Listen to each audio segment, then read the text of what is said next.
তার মুখমণ্ডল ও যৌনাঙ্গ অ্যাসিড দিয়ে পুড়িয়ে দেয়। পুড়িয়ে দিয়ে তারা যে আকমলের যে মরিচ ক্ষেত আছে সেখানে লাশটি ফেলে তারা চলে আসে। আজকে আমি আপনাদের সামনে উপস্থিত হয়েছি অত্যন্ত বেদনাদায়ক একটি ঘটনা নিয়ে। আপনারা জানেন গত 23 তারিখ অর্থাৎ গতকাল রংপুর জেলার কোতোয়ালি থানাধীন 4 নং সদ্য পুষ্করানী ইউনিয়নে একটি মুখ পোড়া লাশ পাওয়া যায়। তো ঘটনাটি সবার মধ্যে ব্যাপক চাঞ্চল্য সৃষ্টি করে, যেহেতু এটি একটি ক্লুলেস হত্যা ছিল।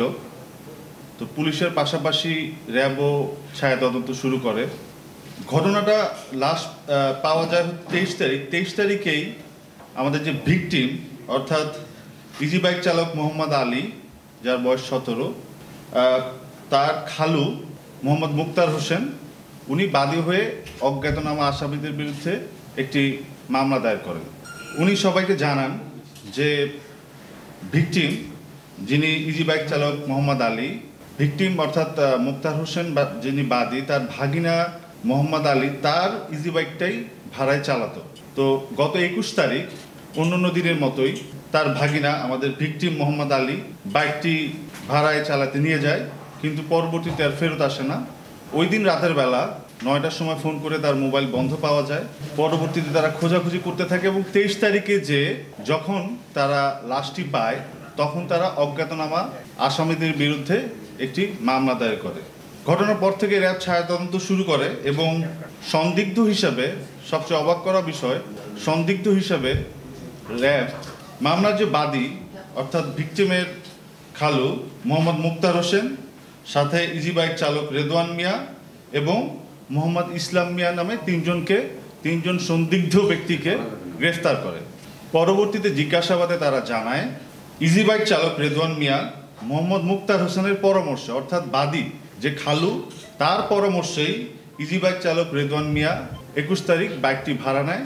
বাইকটি ভাড়া নিয়ে যে আমাদের হত্যার যে স্পট, সেই স্পটে চলে যাওয়ার পরে পিছন দিক থেকে মুক্তার হোসেন অর্থাৎ ভিকটিমের যে খালু বাদী, তিনি রড দিয়ে আঘাত করার পরে ও যখন পড়ে যায়, আমাদের ভিকটিম মোহাম্মদ আলী যখন পড়ে যায়, তখন আবার আমাদের যে সন্দিগ্ধ আরেকজন অভিযুক্ত ইজি বাইক চালক রেদওয়ান মিয়া অ্যাসিড দিয়ে তার মুখমণ্ডল ও যৌনাঙ্গ অ্যাসিড দিয়ে পুড়িয়ে দিয়ে তারা যে আকমলের যে মরিচ ক্ষেত আছে সেখানে লাশটি ফেলে তারা চলে আসে।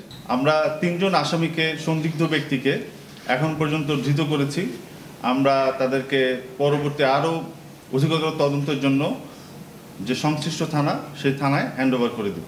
মানে আমরা যতদূর জানতে পেরেছি যে আসামি ভিকটিম যিনি, তার কিন্তু ভাই ছিল। ভাই থাকা সত্ত্বেও খালু বাদী হয়ে মামলা করাতে জিনিসটা আমাদেরও একটু খটকা লেগেছে, যে ভাই আছে, ভাই থাকার পরও সে কেন মামলা করলো। এর পিছনে আরও অধিকতর তদন্ত বেরিয়ে আসবে, বাট আপাতত প্রাথমিক জিজ্ঞাসাবাদে অন্যান্য অভিযুক্তরা, মুক্তার ছাড়া অন্যান্য যে আরও দুইজন আছে, অর্থাৎ ইজি বাইক চালক রেদওয়ান এবং মোহাম্মদ ইসলাম মিয়া, তারা জানিয়েছে মুক্তারের যে মেয়ে বয়স 14 বছর, তার সাথে এই ইজি বাইক চালকের অর্থাৎ তার মেয়ের সাথে তার ভাগিনার একটা সম্পর্ক ছিল, যেটা সে মেনে নিতে পারেনি। তো it is too early two comment, because আরও অধিকতর তদন্ত হবে, তারপরে আরও ডিটেলস জানা যাবে। ধন্যবাদ সবাইকে।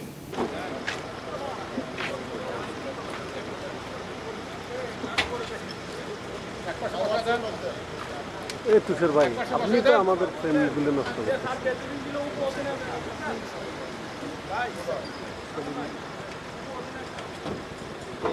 থাকলে আর লাগে।